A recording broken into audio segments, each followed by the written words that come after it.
அது சரி, நான் நைட் ஃபுல்லா குடிச்சு மட்ட ஆயிட்டேன்னு ஒத்துக்கிறேன். ஆனா இவ எதுக்காக கதவை திறந்து வச்சுட்டு தூங்குனா?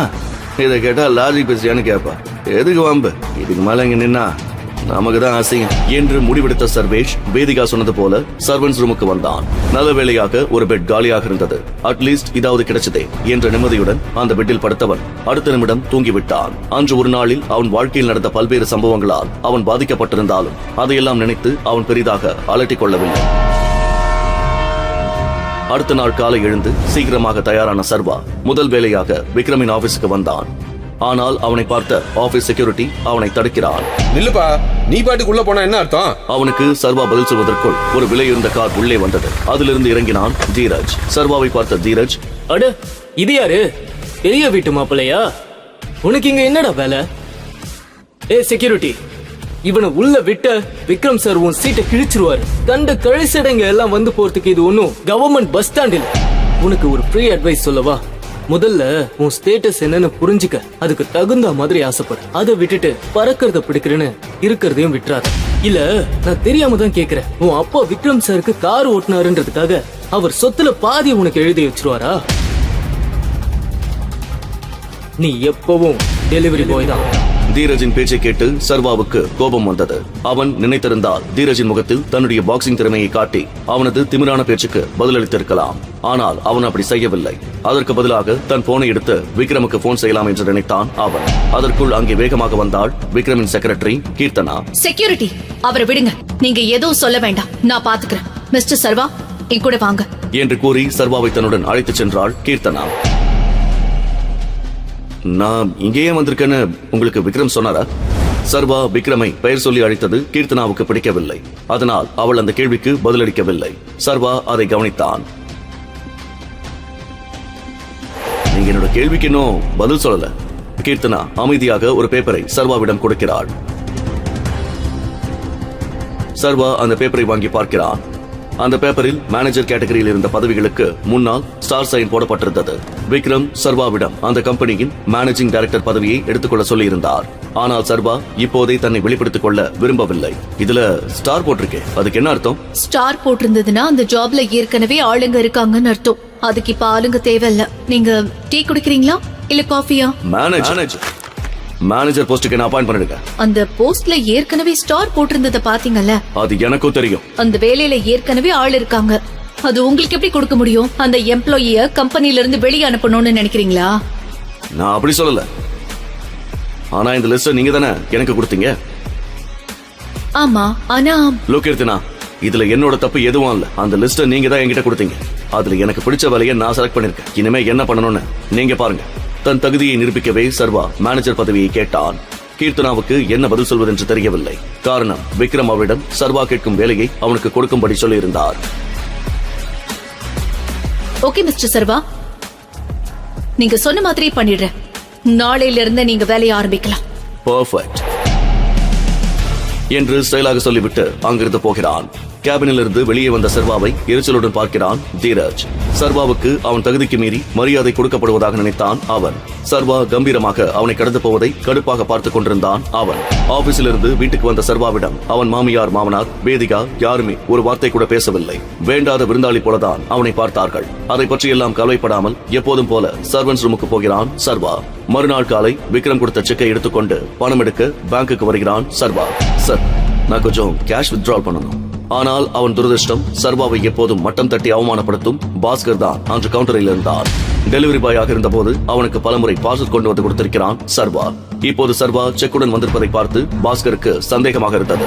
செக் யாரோடது? உன்னோடதா? இந்த பேங்க்ல பெரிய அமௌண்ட் மட்டும் தான் எடுக்க முடியும்னு உனக்கு தெரியாதா? தெரியும். என்னோட செக் அமௌண்ட்டும் கொஞ்சம் பெருசுதான். இங்க கவுண்டர்ல எடுக்க முடியாது. அதான் மேனேஜரை பார்க்கணும். இதை கேட்ட பாஸ்கர் சிரிக்கிறார். அதுக்கு அவசியம் இருக்காது. செக்கை என்கிட்ட காட்டு. சர்வா செக்கை அவனிடம் கொடுக்க செக்கில் எழுதப்பட்டிருந்த 50 கோடி என்ற தொகையை பார்த்த பாஸ்கர் கோபத்துடன் அதை சுக்குநூறாக கிழிக்கிறார். உனக்கு என்ன பைத்தியம் பிடிச்சிருக்கா? செக்யூரிட்டி, இவனை இப்பவே கழுத்தை பிடிச்சு வெளியே தள்ளுங்க. போலி செக் கொண்டு வந்து கொடுத்து பேங்கை ஏமாத்தலான்னு பாக்குறான். இவனை எல்லாம் போலீஸ கூப்பிட்டு உள்ள தள்ளணும். இழுத்துட்டு போங்க. சர்வா சொல்வதை காதில் வாங்காமல் செக்யூரிட்டி சர்வாவை பிடித்து இழுக்க அதை பார்த்து எல்லோரும் கேலியாக சிரிக்கிறார்கள். அப்போது அதிகாரமாக ஒரு குரல் கேட்கிறது. என்ன நடக்குது இங்கே? அது கரிகாலனின் குரல். கரிகாலனை பார்த்த சர்வா அலட்சியமாக பாஸ்கரை பார்க்கிறான். கரிகாலன் கோபமாக அவர்களை நோக்கி வருகிறார். சாரி சார், நீங்க இந்த டைம்ல இங்க வருவீங்கன்னு எனக்கு தெரியாது. இவன் போலி செக் கொடுத்து எங்களை ஏமாத்த பார்த்தான், அதான் விசாரிச்சிட்டு இருந்தேன். அவனை விடுங்க. செக்யூரிட்டிகள் சர்வா மீதிருந்து கைகளை எடுக்கிறார்கள். கரிகாலன் சர்வாவை அழைத்துக் கொண்டு பேங்க் மேனேஜர் அறையை நோக்கி நடக்க பாஸ்கரும் அவர்களை பின்தொடர்கிறான். அதை கவனித்து கரிகாலன் திரும்பி பார்த்து பாஸ்கரை முறைக்கிறான். நான் உன்னை வர சொன்னேனா? No sir. கரிகாலனின் பார்வை பாஸ்கருக்கு நடுக்கத்தை வரவழைக்கிறது. அதே நேரத்தில் கோபத்தில் கரிகாலன் தான் யார் என்று காட்டிக் கொடுத்து விடுவாரோ என்று பயந்தான் சர்வா. இவர் ஏதாவது தப்பு பண்ணியிருந்தா அதை பத்தி மேனேஜருக்கு சொல்ல வேண்டியதுதான் உன்னோட வேலை. உன் தகுதிக்கு நீயே நடவடிக்கை எடுக்க கூடாது. அப்புறம் உன் வேலைக்கு பிரச்சனை ஆகிடும். புரிஞ்சுதா? Yes sir. சர்வா கரிகாலன் இருவரும் மேனேஜரின் அறைக்குள் நுழைகிறார்கள். அவர்கள் வந்ததை கவனிக்காமல் மேனேஜர் கம்ப்யூட்டரில் வேலை செய்து கொண்டிருக்க கோபத்தில் கதவை வேகமாக மூடுகிறார் கரிகாலன். திரும்பி பார்த்த மேனேஜர் கரிகாலனை பார்த்ததும் அதிர்ச்சியுடன் எழுந்து நிற்கிறார். கரிகாலன் சார், நீங்களா? ஏதாவதுனா என்ன கூப்பிட்டுருக்கலாமே. ப்ளீஸ் உட்காருங்க. சர்வா கரிகாலன் இருவரும் அவருக்கு எதிரே அமர்கிறார்கள். அவர் எதிரே நின்று கொண்டே பணிவாக பேசுகிறார் மேனேஜர். சொல்லுங்க சார், என்ன செய்யணும்? நான் ஒரு வேலையா வந்தேன். ஆனா வெளியில நடந்த காமெடிய பார்த்தது அதை பத்தி உங்ககிட்ட பேசணும்னு தோணுச்சு. சொல்லுங்க சார். இவர் யாருன்னு உங்களுக்கு தெரியுதா? சர்வாவை குழப்பமாக பார்த்த மேனேஜருக்கு முதலில் அவன் யார் என்று தெரியவில்லை. சட்டென்று சர்வாவின் கையில் அணிந்திருந்த மோதிரம் அவர் கண்ணில் பட்டதும் அதிர்ச்சியில் நிற்க முடியாமல் அவர் கால்கள் நடுங்குகிறது. கடவுளே, இவரு நம்ம டைகரா? சர்வா அருகில் வருகிறார் மேனேஜர். இவருக்கு என்ன தெரியுமா? இவர் யாரு? நீங்க சேர்மனா இருக்கிற ஹவுஸ் ஆஃப் டைகர் சாம்ராஜ்யத்துல தான் இவரும் வேலை செய்யறாரு. சர்வாவால் இதை நம்பவே முடியவில்லை. பாஸ்கர் யாருக்காக வேலை செய்தானோ அந்த மேனேஜர் சர்வாவுக்காக வேலை செய்கிறார். மேனேஜர் சர்வாவின் முன்னால் கைகோப்பி நிற்கிறார். டைகர், முதல்ல என்ன மன்னிச்சிருங்க. நீங்க இங்க வந்து ரொம்ப நேரமாச்சா? நான் உங்களுக்கு என்ன செய்யணும்?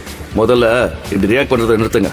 இப்போதைக்கு உங்களுக்கும் இவருக்கும் தவிர வேற யாருக்கும் நான் டைகர்னு தெரியக்கூடாது. Okay sir. டைகர், உங்களை பார்த்ததுல ரொம்ப சந்தோஷம். நீங்க வந்துட்டீங்கல்ல, இனி நாங்க தைரியமா இருப்போம். நம்ம எதிரிங்களுக்கு ஒரு பாடம் கத்து கொடுக்கலாம். அதெல்லாம் அவரு பார்த்துப்பாரு. ஆனா அதுக்கு முன்னாடி நீங்க உங்களோட வேலைக்காரங்களுக்கு ஒரு பாடம் கத்து கொடுக்கணும். நான் கத்து கொடுக்க ஆரம்பிச்சேன்னா என்ன ஆகும்னு உங்களுக்கு தெரியும் என்று சொன்ன கரிகாலன் பாஸ்கர் செய்த அனைத்தையும் சொல்ல மேனேஜர் கோபமடைகிறார். அதே நேரத்தில் ஒரு ரகசியமான இடத்தில் சர்வாவுக்கு எதிரான ஒரு பயங்கரமான சதி திட்டம் தீட்டப்பட்டுக் கொண்டிருந்தது. ஹிந்தி பட வில்லன் மாதிரியான தோற்றத்தில் படுஸ்டைலாக இருந்த ஒரு மர்ம நபருடன் மிக நெருக்கமாக இருந்தால் அந்த கவர்ச்சியான இளம்பெண். இப்பதான் இன்ஃபர்மேஷன் வந்துச்சு. Tiger has return. அந்த இளைஞன் சிகரெட் பிடித்தபடி யோசிக்கிறான். அந்த கவர்ச்சியான இளம்பெண் தன் துப்பாக்கியை எடுக்கிறாள். முடிச்சிடவா? வேண்டாம், இப்பதானே வந்திருக்கான், கொஞ்சம் விளையாடட்டும். ஆட்டத்தை ஆரம்பிச்ச உடனேயே முடிச்சிட்டா இன்ட்ரெஸ்ட் இருக்காது. நேர வரும்போது சொல்றேன், குறி வச்சா தப்ப கூடாது. டைகர். அடுத்து நடந்தது என்ன? சர்வாவிடம் மோசமாக நடந்து கொண்ட பாஸ்கருக்கு பேங்க் மேனேஜர் என்ன தண்டனை கொடுத்தார்? சர்வாவை கொல்ல ரகசியமாக திட்டம் தீட்டும் அந்த மர்ம நபர் யார்? அவனுடன் இருக்கும் அந்த கவர்ச்சியான இளம்பெண் யார்? அந்த மர்ம நபருக்கும் சர்வாவுக்கும் என்ன தொடர்பு? சர்வாவின் மோதிரத்தில் மறைந்திருக்கும் அந்த மர்ம ரகசியம் என்ன? அந்த மோதிரத்தை பார்த்து பெரிய பெரிய ஆட்களை பயந்து நடுங்குவது ஏன்? சர்வாதான் டைகர் என்ற ரகசியம் வேதிகாவுக்கோ அவள் குடும்பத்துக்கோ தெரிந்தால் என்ன நடக்கும்? உடனே டவுன்லோட் செய்து கேளுங்கள். Pocket FM tiger records. Link டிஸ்கிரிப்ஷனில் கொடுக்கப்பட்டுள்ளது.